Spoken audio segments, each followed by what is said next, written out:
Welcome to the Human Evolution Podcast, where we dive deep into the science, philosophies, and strategies that create real and lasting change. I'm Ori Goldstein, and here we leave traditional self-help behind and map the real terrain of true personal development. I won't go all the way back to the beginning. You went on a silent retreat. It was a long one. How did you even come to decide to want to do it? And how long had you been thinking about doing it before you finally started committing? And what were those feelings? What was the anxiety going into it? Because I have mixed feelings about thinking about doing it too.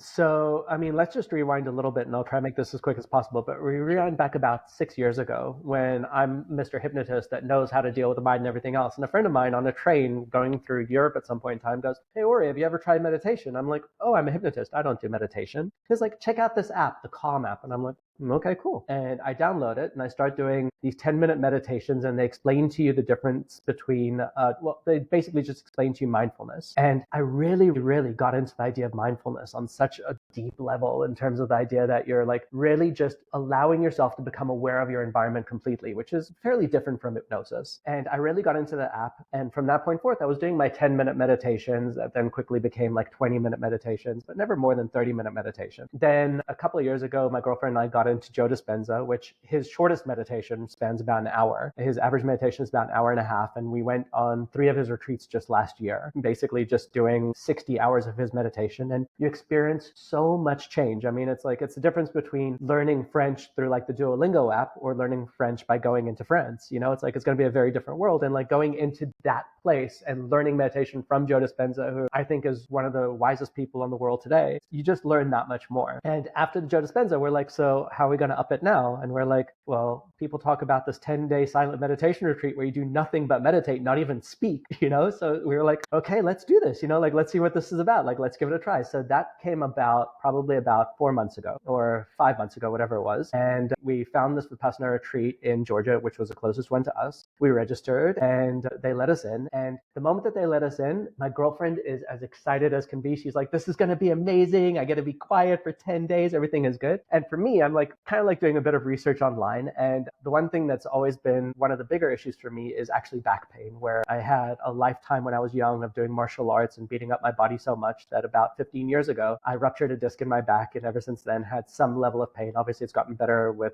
the different work I've done, but it's still there. And so I'm sitting there thinking about 10 to 12 hours a day of meditation, sitting and not being allowed to move. And I'm like, this does not sound fun at all. And so I bought like a 300 meditation chair, and my girlfriend's so excited. And I'm like sitting there going like, so we come up with this plan even before we get there that I tell her, okay, fine. So we're obviously going up in one car. And if I do have to leave early because of my back being in too much pain, what I'll do is I'll send you a text message of where I am. And as soon as you get your cell phone back, text me and I'll come pick you up. It's like, because I'm so sure, like, I'm not going to make it through these 10 days. And I am nervous as all hell of what's going to happen. And it wasn't about the meditation. It was the idea of like literally having to sit uncomfortably. And the largest thing that people talk about is that fact that you're stuck there and they tell you don't move and meditate for the next 10 hours of today kind of thing. And scared the living daylights out of me. And I'll stop there for a second, but it does continue from there. Any questions about that? Joe Dispenza first, obviously, I'm a fan as well. He's actually got a couple more retreats coming up. I've met a couple people that are going to those. I'm considering getting into that. We're going in June to Cancun if you want to join. It's right down the street from here. Yeah, exactly. I'll be back in the U.S., but it's not out of the questions. Most recently, I was listening to, because I keep up with what he does on podcasts, and his work is being studied at Stanford now. So it was about 10, 20 years ago when he started becoming prominent, but it was still kind of in the whole like metaphysical woo, you know, like people like, I'm not so sure about this. Well, now he's getting the type of results that they're actually studying in the university now, which is really good to hear. That's awesome that it's finally being taken seriously, I guess, by the medical community, so to speak. So that's good. And then my other thought was, and we'll get into the seating thing in a bit, but if you had to run out of there, I suppose you could say, I'll be in Savannah. I'll be, you know, there's worse places to be. Exactly. Right down the... And that's exactly where my mind went. Like, it's like, I mean, like if I leave on day 3, I've got a 7-day vacation waiting for her. I'm okay with that. Like, it's not that big a deal. I'm perfectly fine with it.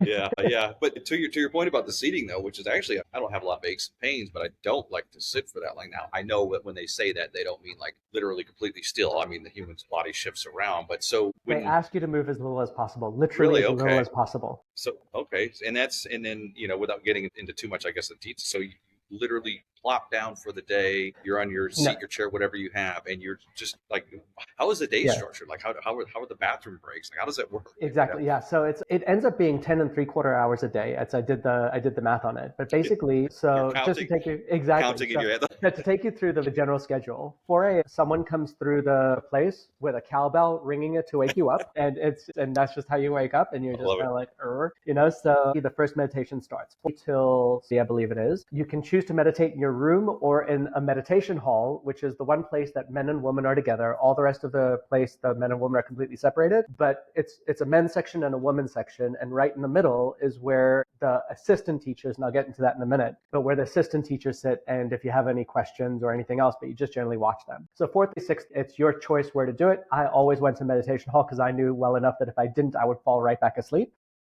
Yeah, that's me. You go into meditation hall and you sit there for 2 hours. 6th, they ring the cowbell. It's time for breakfast. Breakfast from 6 till 7.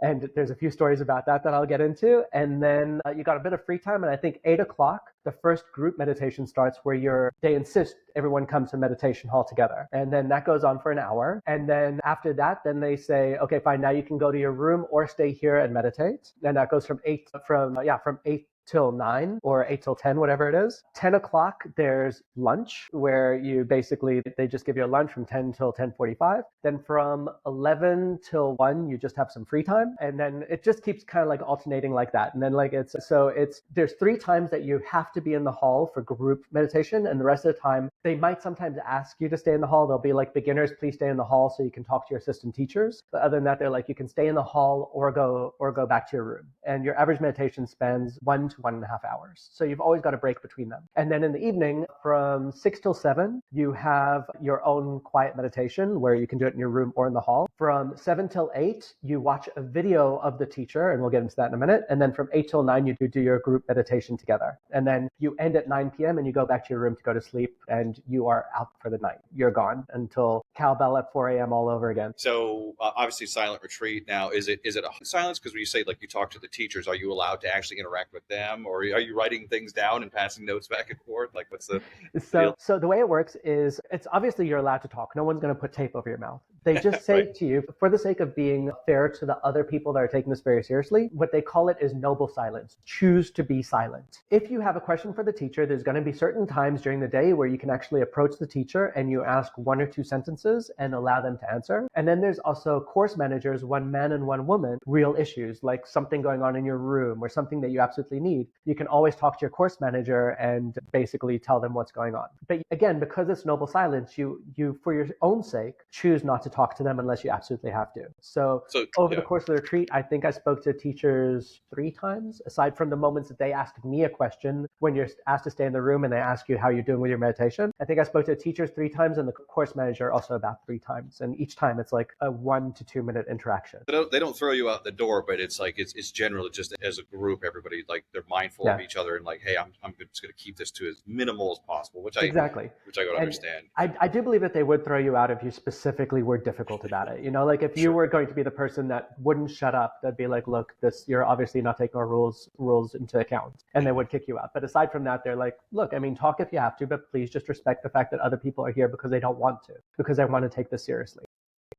Aside from the meditation part, just the silence and meditation part, and how this is going to be a strange question, but I could just imagine. So in my mind, I'm picturing what it may be like to be in a large place like that, having a lot of human beings around, just the sounds of things that we don't think about on a regular basis. Like if you sit quietly in the middle of your house because you don't like the air conditioner kicks on and there's some weird noise in the kitchen and then something creaks. Like how did that over the course of your time, did things start to amplify? Could you hear people breathing? Did your hearing, like how did anything happen there where you just felt like you were really in tune with everything because it's so quiet, So quite honestly, for me, none of that actually happened. But and I swear to God, I think that they do this on purpose. I don't know this for a fact, but like it was just a mean what they did. Is again, remember, you're in a meditation hall with 69 other people. I think 70 is a maximum amount of people that they have there. And every single day for lunch, they would almost undoubtedly give you something that was going to be gaseous. They would give you something like broccoli. They would give you something like beans. They would give you something that was very fibrous. And so what happens is then you go and you're done with lunch and you go and you sit in your meditation stance and all of a sudden your stomach stomach starts going,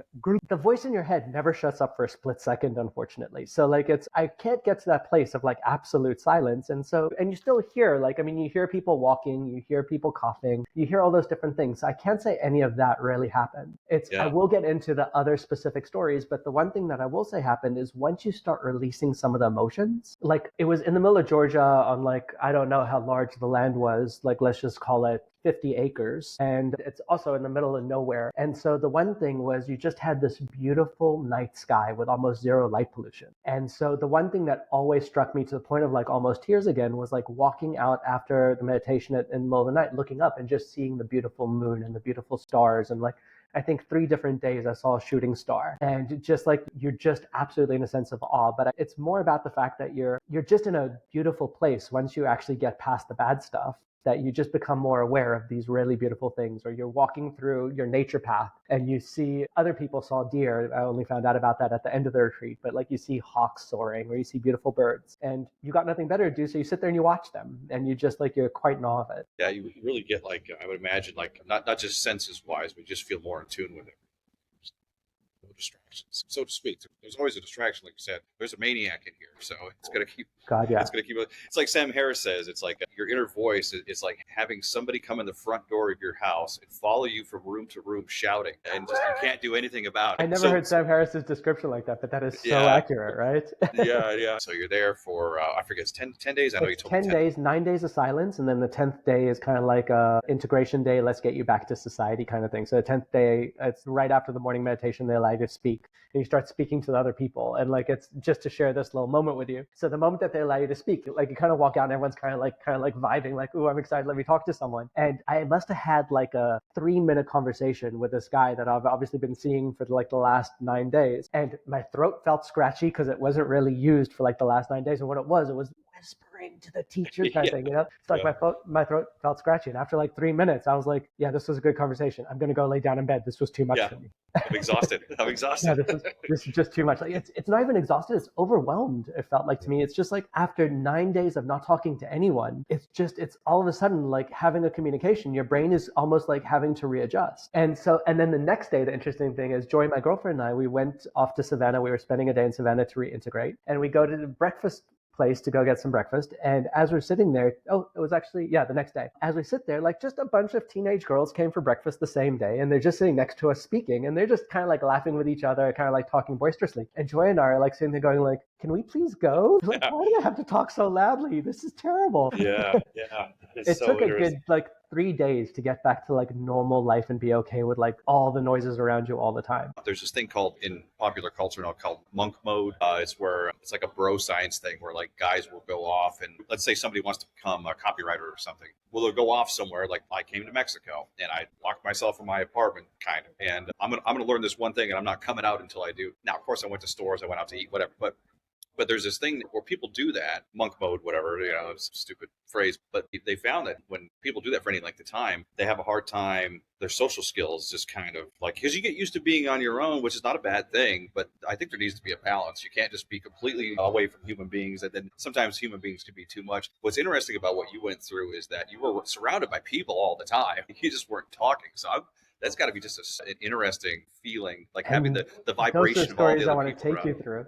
Those are the interesting moments that happen for you. It's like, there's so much I have to share with you about it. But like, so for me, what I realized is, and obviously, like, you know me well enough, I've done a lot of the work, a lot of the work. And this retreat brought up stuff that I hadn't even thought about for years kind of thing, but it definitely brought stuff up. So for me, one of my biggest things is just the way I grew up and the way I think we are in society was how much of a people pleaser I am. And the way that was just hilarious for me, the way that it showed up was, it's probably about 5 days into the retreat, and it's been 5 days of me understanding how uncomfortable I was not talking to people, because a part inside of me wants to always be like, hey dude, what's going on, or like open up the door for someone. They say like no pleasant gestures, no smiles, no nothing, like look at the people's shoes as much as possible. And the kid inside of me is like sitting there going like, but I want to make sure that they like me, like I want to make sure that I'm a good boy, I want to make sure that everything is going well. And like, so the one thing that happened to me, which wasn't that big a deal, but like, so the way it works is because they want to make it easier on you, they get picnic tables that are half the size of your average picnic table, so about like 18 inches long. And those are your food tables. So what happens is you sit on it and there's no one that sits on the opposite side of you. So you use up the whole table. So people only sit beside you instead of facing you from the other side, which definitely helps. But like, so about 3 days in, whatever it was, the one day I get my lunch or whatever it was, and I sit down to start eating. And this guy comes, sits down next to me, puts his food down, and I'm eating, and I'm like, kind of cool. Like, okay, cool. Yeah, the guy's sitting next to me. And out of nowhere, like within a minute, he picks up his stuff and walks away and sits somewhere else. And in my head, that freaking crazy little people pleaser monkey in my head is sitting there going like, do I smell funny? Like, what did I do? Like, how did I mess this up? Like,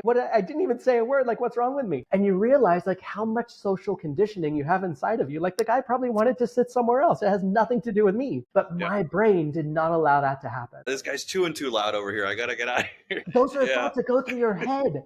It's crazy, but that's exactly like, did I annoy him during the meditation by my stomach making too many noises? But like, this is the shit that goes on inside of you that you have to learn to tame. And because of the 10-day silence, you get a chance to sit with it. And the thing I'll say, and then I definitely want to get into that other story, but like, because you can't write, you can't read, you can't listen to anything, you can't talk to anyone, you can't do anything with anything that comes up for you aside from sit with it, it stews inside of you. And you have to face it because you got 10 days of that same thought going away. Because usually what you do is you'll find a way to distract yourself from it. You'll feel uncomfortable, but then you'll talk to a friend, or you'll think about something else, or you'll write a letter, or you'll get on your phone and you'll surf Facebook, whatever it is. You don't have any of that right now. So the moment you have that discomfort, guess what's going to show up in your next meditation? That same thought that you haven't had a chance to deal with, that you haven't had a chance to distract yourself away, it's just going to be there. And that kid inside of you is ready to like pound his fists and cry and scream and tell you how unfair this world is. Why did that guy walk away from me? What is so wrong with me that the guy walked away? This reminds me of, I heard a comedian the other day. It's along the same lines. He's like, people say these days, you have to be mindful. You have to be mindful. And he's like, when I was growing up without a cell phone, I was mindful all the time. You go to the store, you have to stand in line, mindful. Any uncomfortable thought that crosses my mind for the rest of the day, I can, take a walk outside. I can log into some platform and start tinkering with my stuff. I can get on my phone. So the thought's still there, but I can easily just focus my attention somewhere else. But if there's nowhere else to put it, or I can pop in a podcast, you name it, but if there's nowhere else for it to go, it's just going to keep circling back around. And that is what the silent meditation retreat is all about. Like literally exactly that. It's the fact that you can't distract yourself away. So you finally get a chance to sit with that thought and understand the root of it. And that makes such a difference. So like, it's the one story that I had about it was like, so like about 5 days into the retreat, what happens is it's manned by volunteers. It's everything there is just volunteer led kind of thing. And the volunteers are the kitchen staff made the most amazing food. I really love the food. But like, so every morning what happened was they would brew a large silver pot of chai tea, and they were very, very mindful, but like you obviously can't talk to them. So what happens is you pour your chai tea, and obviously once it empties out, they come and they fill it back up as soon as they realize, and they move on, right? So, and now this is 5 days, and I've been dealing with this voice inside of my head, and I'm like, and I finally make this decision after a lot of meditation. It's time to really love myself. It's time to stop with this caring what other people think bullshit. It's like, it's time for me to like really be in this place of self-love at the deepest level. Breakfast comes, and it's time for me to get my chai tea, and I'm so excited because it's so delicious. And I go over there with my mug, and I walk up to the chai tea, and I walk up to it, and I pick up the pot of the chai tea. And as I pick it up, I realize that there's just enough tea in there for me to pour my mug. But there's like 3 people standing behind me waiting for the chai tea too. Now, the people pleaser inside of me, the only thing he wants to do is turn around to the people behind me and go like, oh, I'm so sorry. I don't know what to do. But I can't talk. I can't say anything to them whatsoever. The other part inside of me is it's sitting there saying like, maybe I can go like tell the people, but I'm not allowed to go tell the people. So then the other part inside of me, the other people pleaser inside of me says, what if you only pour yourself half a cup and leave half for the other person? But I'm sitting there saying like, no, this is about self-love, and they're going to survive just fine, and everything's going to be okay. So I sit there and I take my mug and I pour all the chai tea into my mug, and I put it down, and this voice in my head is screaming now, Lee. It's sitting there going like,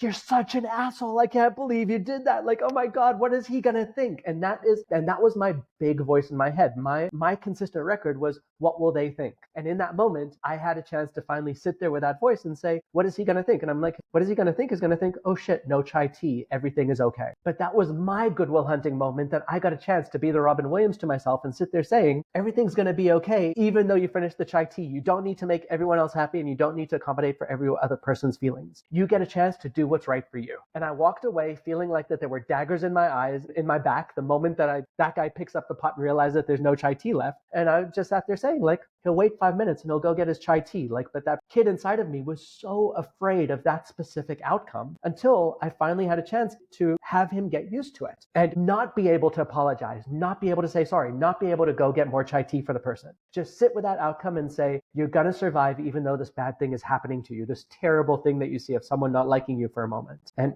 it was extremely freaking powerful. I'm reminded of American drivers. So I can be on my way somewhere in the morning in the car. Somebody, I've driven a lot. I clocked it once. I put on over 500,000 miles, but I was in law enforcement for a while. Then I was an investigator, so I drove a lot. So I spent a lot of time on the road. I'm not saying I'm a good driver. I just have a lot of time behind the wheel. But I would get angry, and somebody would anger me in the morning. I would still be thinking about that in the afternoon, like not as much, but it would still cross my mind. So when I spent time in Southeast Asia, in Bali and Vietnam, on the scooters, people would have near misses constantly. Two people don't even know each other, almost collide and kill each other, and then they just go off their separate ways, and they shrug it off. Not even a thought, because it happens 100 times a day. And I'm thinking it's kind of along those lines where it's like 100%. We get so wrapped up in this stupid thought that we should just be like, oh yeah, there it goes, And so that's what it reminded me of when you're talking. I'm so happy you brought that up.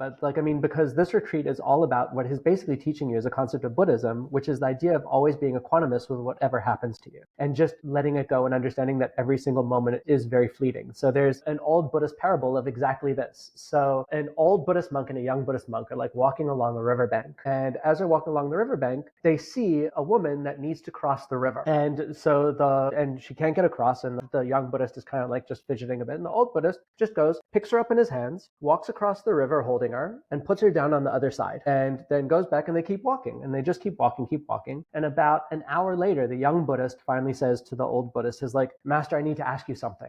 And the old Buddhist is like, of course. And he goes, we've made a vow of celibacy. We've made a vow not to touch a woman in that way. And yet you picked up that woman and carried her across the riverbank. You broke the vow of celibacy. And the old Buddha says to him, what you don't understand is I put that woman down on the other side of the river. You've been carrying her for the last 2 hours. And I love that concept because that is exactly the way it goes. It's not about what happens. Let that shit go.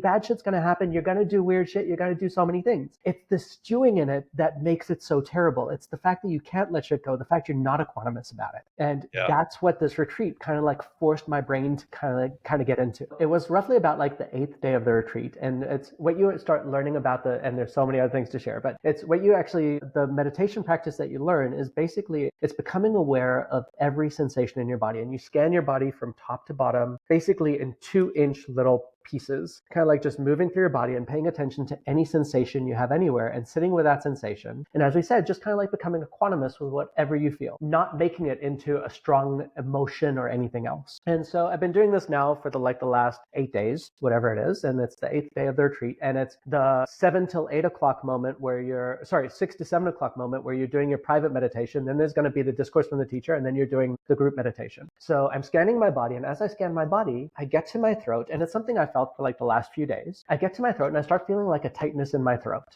And I'm like, okay, cool. So there's a tightness in my throat. Let's see what that's about. So I sit with it and I start feeling like a tightness in my neck. And I'm like, okay. So there's tightness in my neck and I'm starting to pay attention to all the sensations associated with it. And I'm sitting there with it and I start feeling the tightness getting stronger. And what are you meant to do in this moment? You're meant to get equanimous. So I'm like, okay, cool. Not a problem.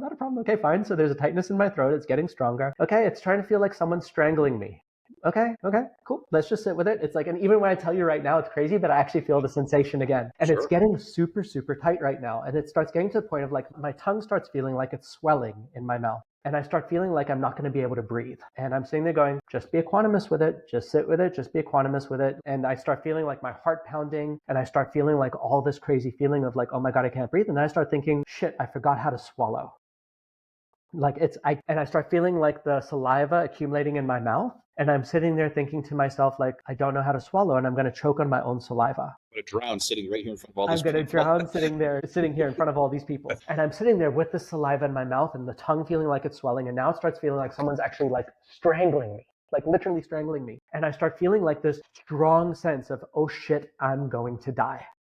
And every part inside of me, what it wants to do in this moment is scream my freaking lungs out and be like, help, like do something. But I'm sitting there going like, sit with the sensation. Don't let the monkey go crazy in your head. Don't let the monkey in your head go crazy. Just sit with the sensation. I'm sitting there sitting with the sensation, just meditating, paying attention to it. And as I am, I'm sitting there saying, okay, fine. It's a tightness in my throat. I don't feel like I can breathe. And I get this thought in the back of my head of just sitting there telling myself like, it's not true. Like, you're breathing just fine. Try swallow. And I'm like, I don't know how. I forgot how. And I'm like, relax, kid. You're going to be okay. Try swallow. And I'm like, okay, I guess I can swallow if I absolutely have to. And then like the saliva starts accumulating immediately again because you become so aware of that saliva in your mouth and like, oh shit, oh shit, oh shit. And I just feel this tightness in my throat and it is so freaking painful. And it's really a feeling of like I'm going to die. And then eventually they ring the bell. It's the end of the meditation. And I'm like, thank God that's over. Okay, like let's go to the bathroom, come back and let's just watch his video. And I get the one distraction we get a day to watch his video. So we're going to watch the teacher's video and we sit there watching the video and I'm like so excited. And as we are, my throat just starts feeling like it's closing up even more. And I'm like, shit, God damn it. Like it's stop this shit already. Like this can't continue. And it starts getting worse and worse and worse. And it starts feeling like someone is grabbing my trachea and squeezing it shut. And like, I can't breathe. And so at some point in time, I just say like, okay, fine, I've got to deal with it. And thank God I've got some techniques of hypnosis of my own. I start actually like doing some hypnosis on myself in the moment, like specific NLP techniques. And I start kind of like just associating more with the reality of what is, doing the Goodwill Hunting moment of myself, saying, okay, let's go to the worst case scenario. Let's say I can't breathe. I will gasp. I will fall out of this chair and someone will see me and they'll call 911. I'm not going to die. And let's even go to the worst case scenario. Let's say I do die. It's over. What the hell do I have to worry about? And I start doing all this hypnosis on myself at the deepest level because I'm convinced I'm going to die right now. I'm convinced of it. And yet still my social conditioning is sitting there telling myself, don't scream. Like you can get over this. Like just continue doing the meditation stuff. Like just continue being with it. And I keep doing it. And over the course of the video, after about 25 minutes of really deep NLP hypnosis techniques on myself, I get to the point of just feeling this sense of like the release happening on my throat. And it literally feels like someone was holding you like as tightly as they could. And then they finally release and the blood comes rushing back. I just felt that blood rushing back into my throat. And all of a sudden I feel like, oh, thank God that's over. So now the video's over and it's time to do the group meditation all together. So like I'm just so happy and it goes scan your body. And as I start scanning my body, I just had 2 hours of fighting with this feeling of choking in my throat. So obviously I've got a sensation in my throat and I sit there with a sensation in my throat. And as soon as I pay attention to the sensation in my throat, within like a moment, a memory comes shooting back into my mind as clear as frickin' day. And so the story, the way it goes is when I was born, we lived in a house that had a pool. And as soon as I started crawling, my mom became afraid that I would drown in the pool. So she hired a swimming instructor to basically teach me that if I ever were to fall in the pool to turn onto my back. And the way that this swimming instructor does it, and the way I believe most swimming instructors do it, is what they do is they take you as a baby that just barely learned how to crawl and they throw you into the water head first. So you get water straight in your face and you start drowning. And then the moment you start drowning and you start freaking out, they turn you onto your back. And so like you're drowning, you get turned onto your back and you're like, oh, thank God. And the moment you get a breath that you feel good again and you feel good, the assholes go and they turn you straight onto your face again and they drown you again. And they keep doing it over and over again, dozens of times until you learn for yourself that if you get that drowning feeling, to turn onto your back yourself. And I get this memory of me, like, and it sounds like a very logical way to do it. But when you think about it, that fucker waterboarded me over and over and over again, dozens of times over the course of a few hours. And I was screaming and I was crying. And my mom says how powerless she felt throughout it. And I asked her about it afterwards to find out all the details. But this was what needed to happen for the child to learn how to not drown. But to me, I was crying, getting water up my nose, getting water going into the back of my throat, literally feeling my throat closing from the water, exact same sensation that I had during the meditation, feeling it happening. And then the moment that it got to the point of like, I'm about to die, turn back onto your back, breathe again, everything is good. The moment you feel good, they take away that sense of safety in a split second and turn you right back face down.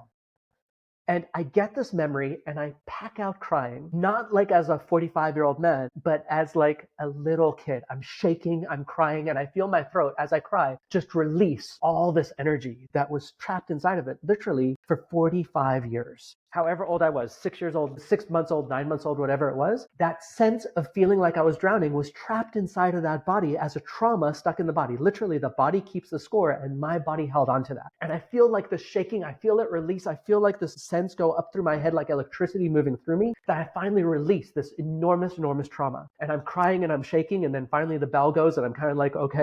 And it's time to go to bed. I walk straight to my room. I lay down in bed. I lay down on my side and I just pass out. I'm out like a light. And this is, again, it's about 9 at night. About 12 o'clock in the middle of the night, I feel like someone walked into my room, took a plank of wood and hit me directly on the back of my head. I wake up and to a feeling that just like it goes directly on the back of my head. Like someone literally took a freaking golf club, a flat golf club, and hit me on the back of my head. And I wake up and I'm like looking around and I there's obviously no one in my room. And I'm like, shit, I must have fallen out of my bed and like hit my head against the wall or something. But I'm like, I haven't moved. I have not moved 1 inch. And what I finally realized happened in that moment was as the muscles in my neck relaxed, as they relaxed enough after that meditation, and I'm not 100% certain of it, but I'm pretty darn certain of it, the top vertebra in my skull probably relaxed to the point that I had a chiropractic adjustment by just relaxing those muscles. And that popping feeling I felt was actually like that releasing. And as I'm sitting there thinking about it, I'm breathing and I'm like, I don't think I've breathed this clearly for decades, probably since I was like 9 months old. And by just releasing that trauma that was stuck in my body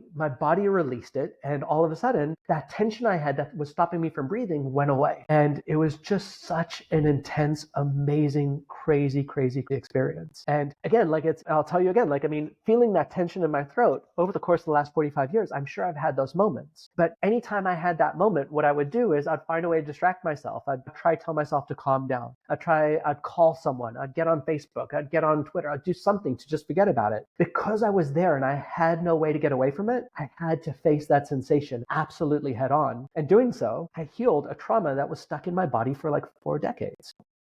That's absolutely remarkable. And the thing is, like, it feels like an incredible story, but the thing is, you lived it. Obviously, we're going to have some people that like listen to us and watch us that are like fully into and everything that we do and that you talk about and everything else. And there's going to be some skeptics and everything else. So that was day 8, right? It was 7 or 8, somewhere in that range. What do you attribute that one towards the end? Do you feel like there's a hierarchy of trauma in the body? Like that was one of the biggest ones that needed to come out and it needed that many days to come out? Like how do you look at it, like the span of time versus the experiences you have? What I think happens is as you start scanning, the very first things you're going to realize are just the sensations in your body, like, oh yeah, my eyes twitching, whatever it is. And over the course of days, you just it's kind of like layers of an onion that you just go deeper and deeper and deeper until you actually get to the stuff that really, really matters. So like the way I'd explain it to you, and this is what I've been doing recently for myself and doing the Vipassana by myself, is the pain in my back. I'll pay attention to the pain in my shoulder and I'll pay attention to that sensation. As I sit there with it, I'll start realizing the fact that, do you know what? It's not a sensation in my shoulder. It's actually coming from my neck.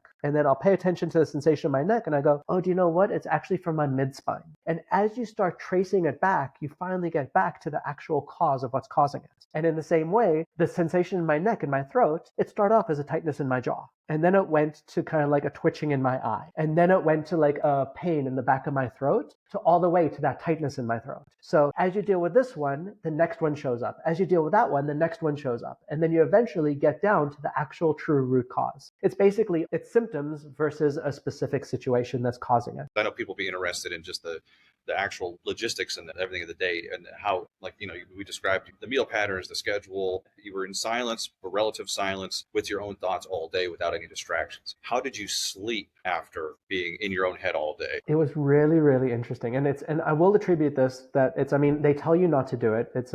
In this case, I was actually a bad student. I actually did a good amount of hypnosis on myself throughout those days. I would actually, not during the group meditations because they're his guiding you, but during the silent meditations where you're doing your own thing, I did a ton of hypnosis to actually go super deep into my sensations. And I actually basically hypnotized myself to become aware of these super deep sensations. So whereas I believe a lot of people got a lot of results, just given the fact of what I was doing to myself, I went really deep into very, very big things. And so one of two things would happen at nights when I'd go to sleep. Either I would sleep like a log and not even move because I was just so tired after all that work. Or what would happen was some thought related to the sensation in my body would bubble up and I would have a very weird, unique dream. And I'd wake up in the middle of the night and my brain basically put two pieces together that were never put together for me before. And I'd be like, oh, it's because my brother did that that to me, that all of a sudden I had that tension in my shoulder. Oh, that makes sense. And so it's in that moment, you allow your brain that integration time to actually really go in and see what it's all about. So the sleep was definitely a very important part of integrating those different thoughts. This just brought up another question in my mind because, most of I remember most of my dreams. I very, very rarely have nightmares. I mean, I can count on one hand how many nightmares I have per year. So they're very few and far between, which I'm thankful for. Nobody likes a nightmare because it feels real when you're in it. So, but I recognize that a lot of my dreams are experiences that I had during the day or thoughts that came up during the day. But again, if you're not distracted by all the environmental things, like I may have a dream about this coffee or something, but if you're literally sitting in the same room with the same people with your own thoughts, that must have been, and I know it's like probably hard to describe, but like whereas I'll be dreaming about things I see as I'm out and about today and talking to people, I don't know what I would dream about if I was in my own head all day. Like that would just be a strange sensation. And what ends up happening is, at least for me, and I can't speak to anyone else's point about this, but like I actually gave myself the post-hypnotic suggestion that this would happen too, but it's my dreams were only about my own thoughts and going into the sensation. So like stuff I couldn't understand during the meditation, because I wasn't distracted by other people, I was in my own universe for 10 days where I had a chance to and he describes it this way on the first day of the retreat. He says, you're doing spiritual surgery right now. You're going deep down, and with each day you're taking a scalpel and you're just cutting deeper and deeper and deeper into all the different layers of yourself. And so that's exactly what happens. Your dreams are going to be, when you get to that layer, your brain, all that dreaming is at the end of the day is your brain trying to piece together and process what happened to you that your brain wasn't able to understand during that day. And so when you're in your own head, those are things you're going to piece together and process in the dreaming that night. My initial thought was like, oh yeah, you're in your head all day and whatever, but when you go to bed, that's your break. But that's not technically true. Like you're kind of in it 24 hours a day, just in different stages, different parts of it. Yeah, it's the way I'll put it is, and this is just my belief on dreaming as a whole, it's not that dreaming is a relief from what happened. It's that dreaming allows your brain to finally process things differently. You've got your creative imagination completely there for you, and so you've got the ability to basically piece things together in new ways to create deeper understanding. But because it's happening on the creative side, your analytical brain gets a chance to relax in that moment, which is what your body actually needs. Did you find that you woke up more refreshed I know you're not in your own bed, and I know that there's all those other environmental factors and things like that.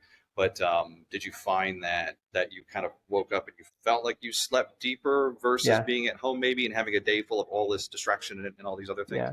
So I will say that probably, I don't remember whether it was 2 or 3 nights of that retreat, I actually couldn't sleep throughout the night because I had so much energy just coursing through me. And also they specifically tell you don't exercise, don't do anything. At most you can take a walk along these very short paths to just kind of like get some nature in your system. But when I woke up at 4 a.m. every morning, I had plenty of energy. All you're doing is you're sitting the whole day, eating very well, and just in your own head. So obviously your brain uses up a lot of calories, but not as much as it would using up calories and exercising. So sleep was never an issue for me. I actually went to sleep perfectly well, waking up at 4 a.m. feeling great. Obviously, a lot of people use exercise for the health benefits, but they also use it to relieve tension and stress. I wonder if there's something behind that at the retreat, whether they didn't want you to burn a lot of calories or be out moving around too much. So my logic around it, and I can't say this for a fact, obviously, I'm only giving you what my brain put together in itself, is they don't want you to deal with your issues physically. They want these issues to show up in meditation. So they don't want you to exercise hard and release the tension. They want you to actually mentally focus in on where you're tense and see what it's about, see what brought it up. And if you do 100 push-ups or if you go for a run, what can happen is you're going to feel the tension of the run, or you actually release the muscle tension that happened when you were actually meditating. They're like, don't do any of that. Meditate, bring up the tension, and then what do you do next? Meditate some more. Yeah. Those are your only choices. I feel like that is their logic, but I can't say that for a fact. That makes sense. It's a distraction. So I could see it. If I started getting stressed out, I'm going to do a bunch of jumping jacks outside and not even think about this shit, So that's interesting.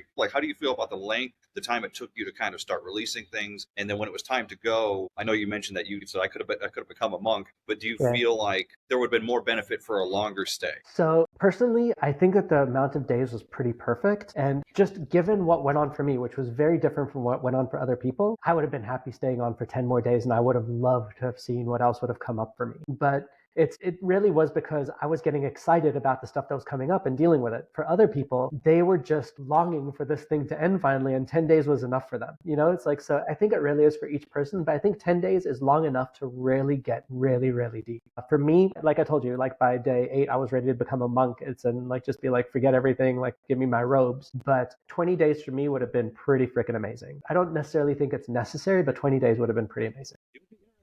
I don't know if they do a questionnaire at the end, or if people keep in contact with the facility or program to see what people's experiences are. I mean, obviously everybody has their own experience, but we're all human beings. But I'd be interested in like who came out of it thinking that it was completely life altering. Maybe some people came out of it and they're like, okay, whatever, that was okay. And I'll also be interested in the recidivism rate, like of people that would want to go back and return to do something like that again, or seek out a longer program. And then the third stage of this is my curiosity is if you were to do it again, either at that program or like a longer one somewhere else, how long it would take you to drop back in, or if your mind would make you start from scratch again, because obviously you're back in the busy hustle and bustle of everything now. Maybe we don't know until you do it, so. I unfortunately believe that my mind would probably pull me right back. It's like has pulled me so far out of it that it would probably take the exact same amount of time again the second time. I would just be a little bit more aware as to what's going on. The example I gave myself is like, it's very similar to me in psychedelics, that I had done them enough times that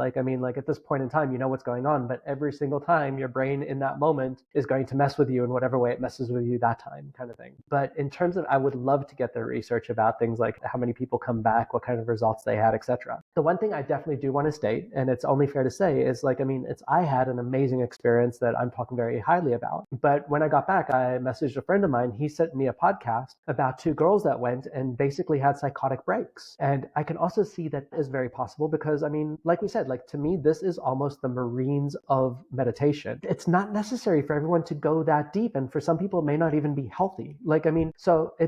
After the fact, after the day 7, 8, whatever it was that I had that thing in my throat happen, like when I was talking to my sister about it, and I just days afterwards, I'm like, oh yeah, I had a panic attack in that moment. Like that's exactly what it was. It was a freaking panic attack. But I decided to sit down with a panic attack and observe it and sit with it. And because I did that, something inside of me released. I can so easily see me freaking 5 years ago having the exact same experience and doing whatever I could in that moment to distract myself away from it, or screaming or doing whatever, and then possibly messing myself up even more because I didn't deal with what came up. And so this stuff will bring up very deep issues, but it's also fair to state the fact that if it ain't broke, don't fix it sometimes. It's like sometimes you just don't want those deep issues to come up. And the one thing I will say for this retreat that I wasn't a big fan of is that there was no real deep integration afterwards. There was no talking to the person afterwards and helping them integrate what came up for them or during the retreat. And I've done this for the last 3 decades almost. So for me, I had a lot of experience with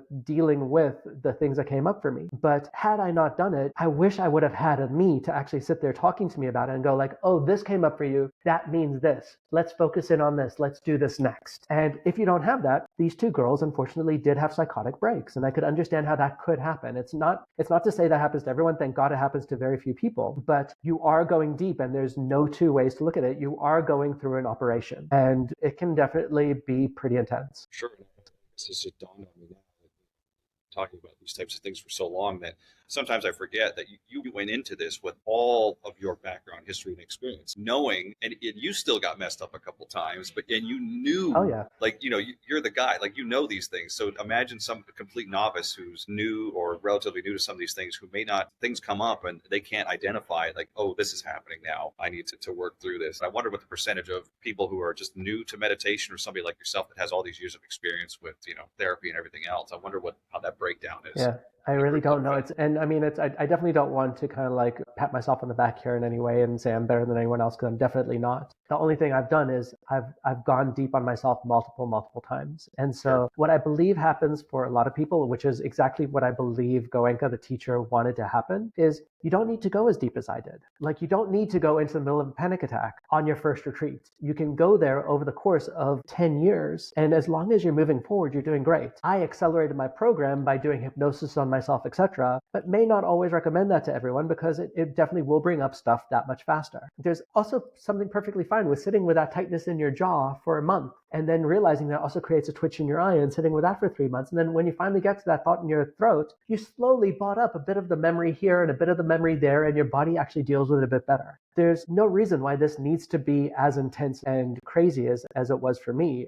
I definitely kind of like fast tracked myself on this level, but it was intense. And I mean, for me, like a person that has done a few different things, like and again, not patting myself on the back, but I have done some crazy shit. I've got people blowing balloons up my nose to adjust my skull. Like, that's what I do. I can't necessarily say that that's what everyone should do. And Goenka even speaks about it himself, is like, take your time. This is a lifelong practice. Move through it at your own pace, and that's fine. Day to day, everybody's sitting there. Of course, I know, you can't read other people's minds, but human beings are pretty in tune with each other, even if we're just sitting next to each other, and especially in silence, I would imagine. And you're in your own head, where there are times where you could tell that somebody else was going through like some type of a break or breakdown. And it's what you tended to notice is a lot of people moving around a lot more that they didn't before. Like, I mean, like those are things you notice. All of a sudden a person becomes super fidgety, and you realize like in that moment, like it's not like you've got your eyes around looking, your closed eyes, whatever it is, but you can actually hear the person next to you kind of like moving around a bit and readjusting themselves. And I think like maybe like 3 or 4 times throughout the event,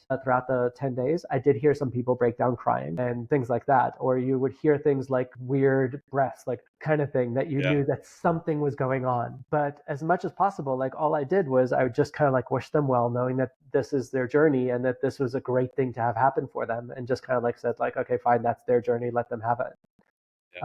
But you could tell that things were going on for people in a big way. We've got so much great information here, and I know everybody's excited to hear all this stuff, and I'm sure we'll get a lot of questions. So the last couple of things in my mind are, these are 2 very unrelated questions, but they have to do with the aftermath, the after effects. And these are very different questions, so you can answer them however you want. A, when you come out of there and you turn your fucking phone back on or whatever, even though you told everybody, you could tell everybody in the world that you're going to be out of touch for 2 weeks. That's not going to stop the emails and just people reaching out. So A, my first question was going to be, when you turn that phone back on, how do you fucking not get overwhelmed by that? And then the second question, unrelated, but the long lasting effects or the effects to this day. For me, and this is just the way I like to live my life. And I think you actually, I mean, like you're one of the people that I stay in touch with the most because obviously you're working on my business.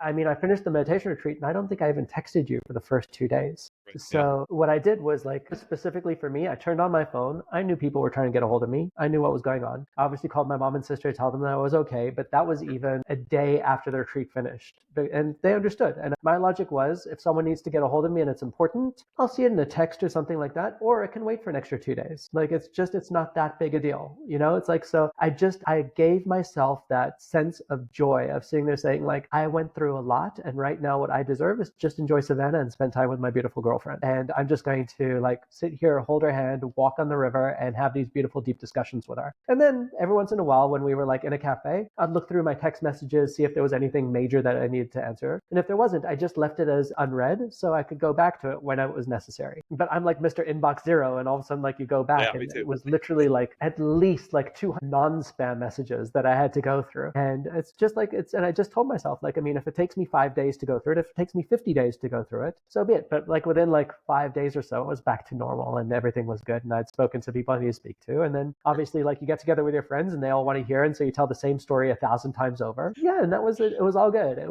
was all really, really good. In terms of your second question, when it came to like the long lasting effects afterwards, I had never done meditation in that way before. That specific ability, that specific body scan in that way at that level. And knowing that what that brought up for me has been insanely powerful in terms of the fact that like I'm now at a place that I do it on a regular basis, at least once a day. And it is bringing up more things, obviously a lot more gently because I get it. And then I distract myself just like I always have, not like I was able to do over the 10 days of being that in depth about it. But it is really a powerful tool to have in my toolbox. And it's been really, really powerful. In terms of the changes that happen, I've always said it, but it now finally completely cemented itself in my mind that my strong belief is that there is no such thing as a body issue that we have that is not psychosomatic. Now I know it for a fact. I mean, the tightness in my throat or the tightness in my shoulders or something else. And all of a sudden you have this memory from when you were 6 months old. And I say it to people and I've had moments of it, but that understanding of every single thing I'm feeling is because somewhere I've trapped energy inside of my body and I haven't let it go. And really, really just completely embodying that knowledge has been extremely powerful in stopping to try and distract myself and sit there saying, where is this energy trapped? How did I trap it? How can I finally let it go? Any type of the meditations you were doing before weren't exactly the types that you did during the retreat. So in other Oh, words, the completely meditation different. in the retreat was kind of new to you, even though you've had experience meditating before.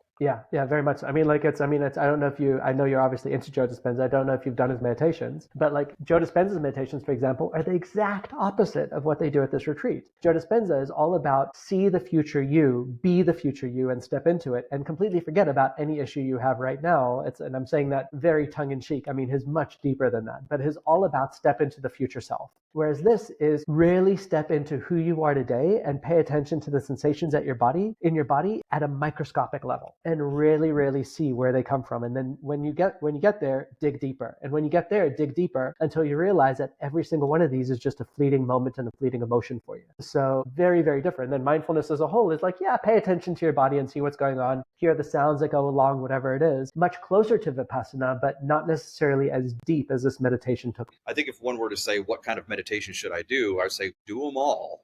Try every one. God bless you. Just like when you go to the gym, you don't want to just work out one body part, or you don't want to do cardio, too much cardio, or too much weightlifting. You have to be well-rounded. You have to hit them all, check all the boxes. I suppose, very cliche, but that's the example I gave to myself and a couple of my clients. It's kind of like physical therapy, where the first thing you want to do is you actually want to get rid of the injury, right? You kind of want to massage out the tension in the body, and then once it's there, you strengthen the muscle. Because if you try to strengthen the muscle while you have the injury, it may not work out very well. With Joe Dispenza, he makes you go so deep for so long that you kind of transcend the issue and you strengthen the muscle at that level. But for me, what I discovered, and I can only speak from my own personal experience, is this actually heals certain things. So then I go 5 to 10 times deeper when I do my Joe Dispenza meditations at this point. So I'm they completely with complement you. each other.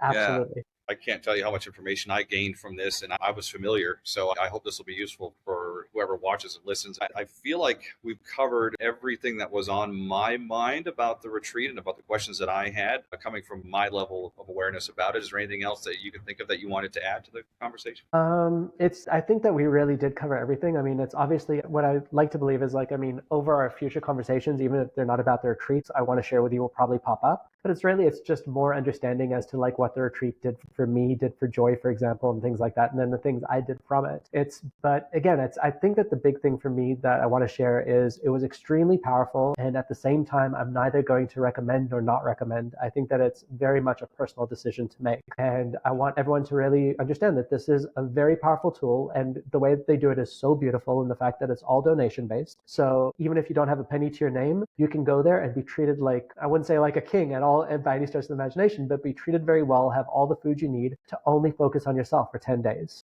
And so it really is, it's a beautiful experience that for the right people, I highly recommend. And the only thing I'd throw in beyond that is that integration work is probably going to be the thing that makes the biggest difference. The same as the reason that I think I've said this to you before, I hate the idea of people just going off and doing weekend ayahuasca retreats and then repeating it every 3 months, as opposed to just integrating the one thing that they got the one time and then doing it the next time to integrate more. It's the same thing here. Stuff is going to come up and you have to integrate it. You have to actually figure out how it fits into your life and how you become a healthier, happier person based upon what came up for you. But if you can do that, this is such an invaluable, amazing tool that quite honestly is free.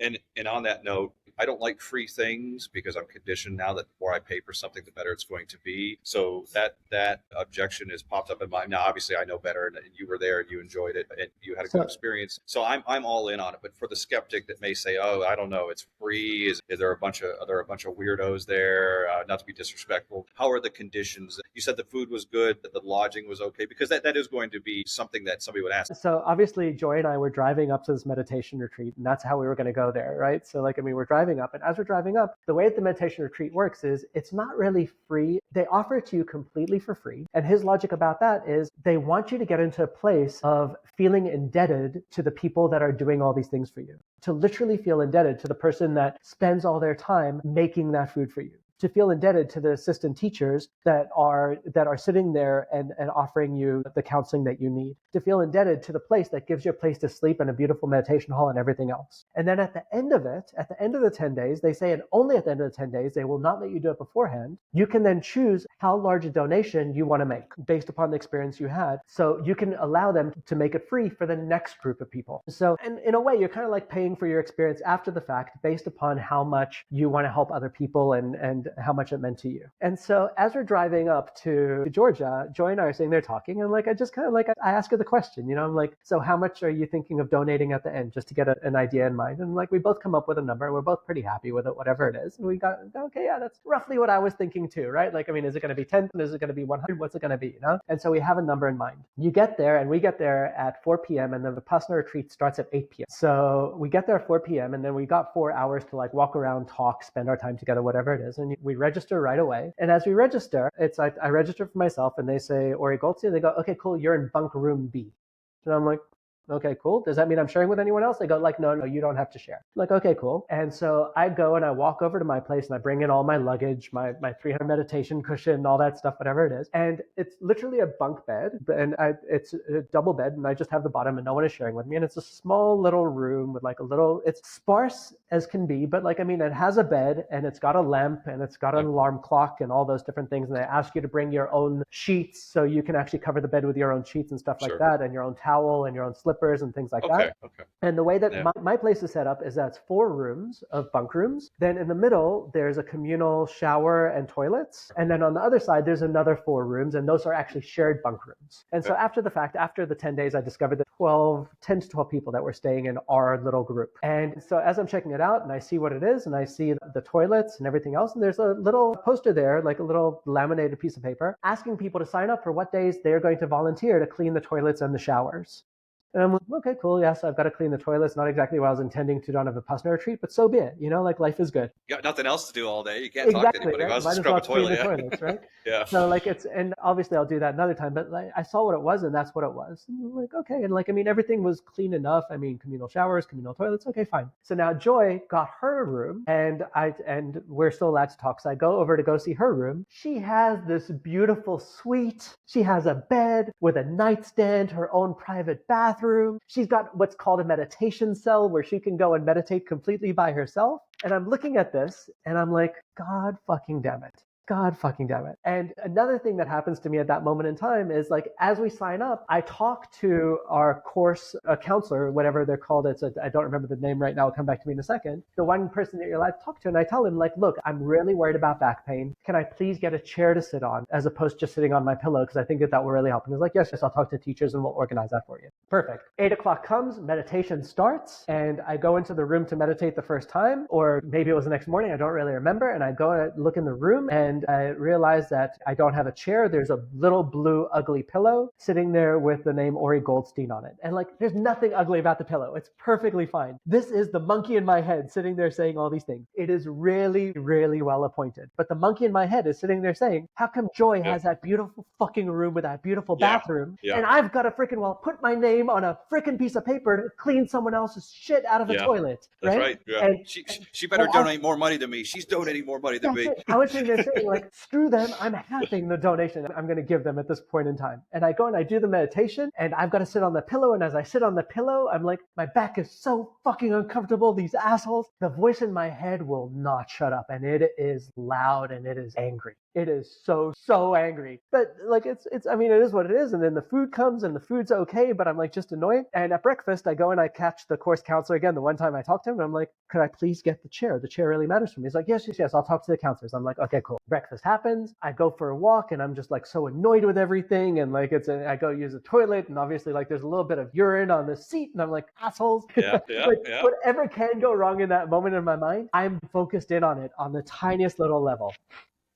And then after breakfast comes, and I go and I'm ready for my seat, and it's still that blue fucking pillow. And I'm like, that son of a bitch is ignoring me. He's completely ignoring me. That son of a bitch. I sit on the pillow, and I'm just paying attention to all the pain in my back and how much my spine hurts and everything else. And as I'm sitting there meditating, and I should be focusing in on my breath, The only thing I'm focusing in on is I'm going to give these people, they're giving me food. I'm going to give them $100 freaking dollars. That's all they freaking deserve. $25 Amazon gift card. Exactly. The land is already paid for. They've got volunteers doing everything. I'm just going to pay for the bare minimum food. And I do the meditation and I'm just stuck with it. And then there's a break. And then we go back to the next meditation. I'm waiting for my seat and my seat isn't there. And I sit down on the pillow again and I'm uncomfortable. And as I'm uncomfortable, I finally just get into my head for a moment. And I realize that there's so much anger inside of me. There's so much upsetness inside of me. That's what I need to focus on. That's what I need to pay attention to. And that's what the meditation is bringing up. So I finally tell that voice in my head, like literally, pardon my French. And I know I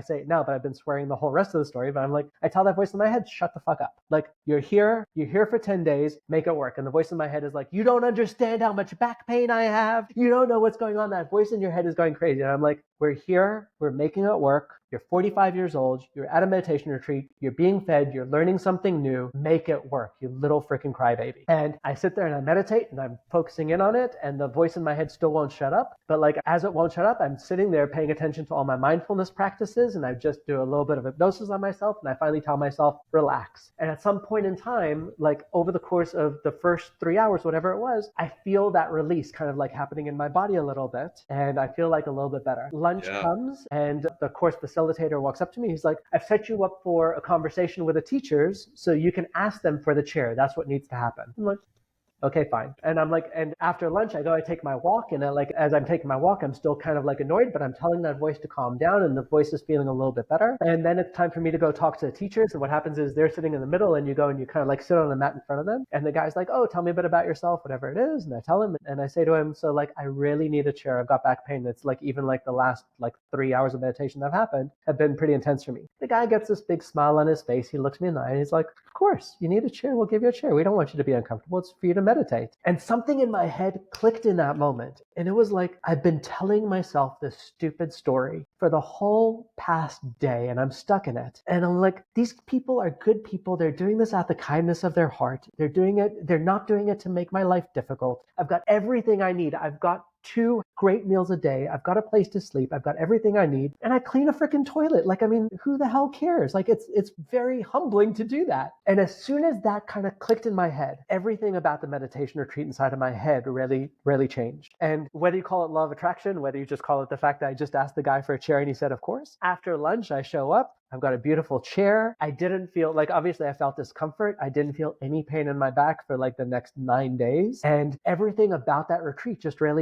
really flowed so beautifully after that, because I finally told that voice in my head, shut up, stop complaining, stop being the victim. And you're being treated perfectly well. And I ended up actually giving them a larger donation than I expected because they did everything so beautifully well. They really gave me everything I needed.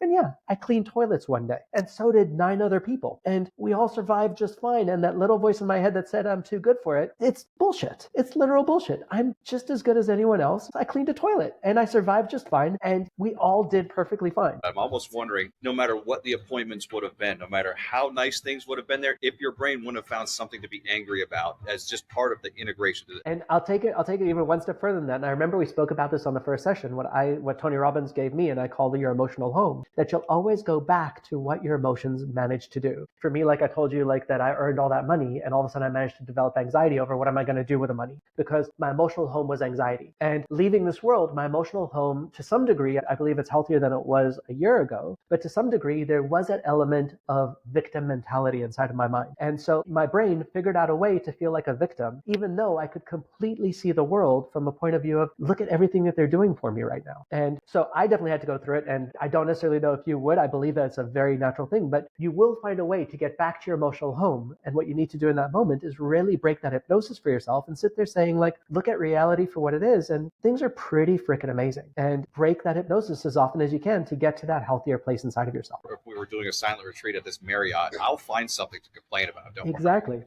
Exactly. Yeah. It's cold in here right now. And I remember staying in a hostel in Brazil that, like, the shower, they heat the shower through electricity that's put into the tap at the last moment. And I try to turn the tap and I get a freaking electric shock that like sent me like flying across the room. It's like, but I was 21 years old and I thought that was hilarious. It's like, but like do that to me today and I would be like, what the hell's wrong with you? I'm suing you guys. That's the right thing to do right now, right? Yeah. As opposed to just look at reality and be like, everything's okay. Everything is good, dude. You're going to be just fine. I went months without showering in the military and just being cold and miserable. I swear to God, now if I just get a little raindrop on me, I'm like, oh, this is bullshit. Like I didn't say it was going to rain today. That for me is like one of the big reasons why I love the idea of cold plunges, for example, and ice baths, because it forces your body into a moment, in that moment of stress, into that moment of I don't want to be here. And you have to, in that moment, in the easiest way possible, tell your brain to shut up. And the more you can teach your brain to do that, the better it is. And so to me, like it's what happened to you in the military, what happened to me on the Vipassana retreat is literally what everyone can do on a daily basis by just taking a cold shower or plunging in ice water for a moment or doing something that's uncomfortable. Like there's that saying, like every day do one thing that scares you. And it's not necessarily about doing the one thing that scares you. It's about teaching your brain that you're going to survive even through that tough time. And the more you've developed that muscle, the better it is to be used in other places. Once again, coming out of this conversation energized,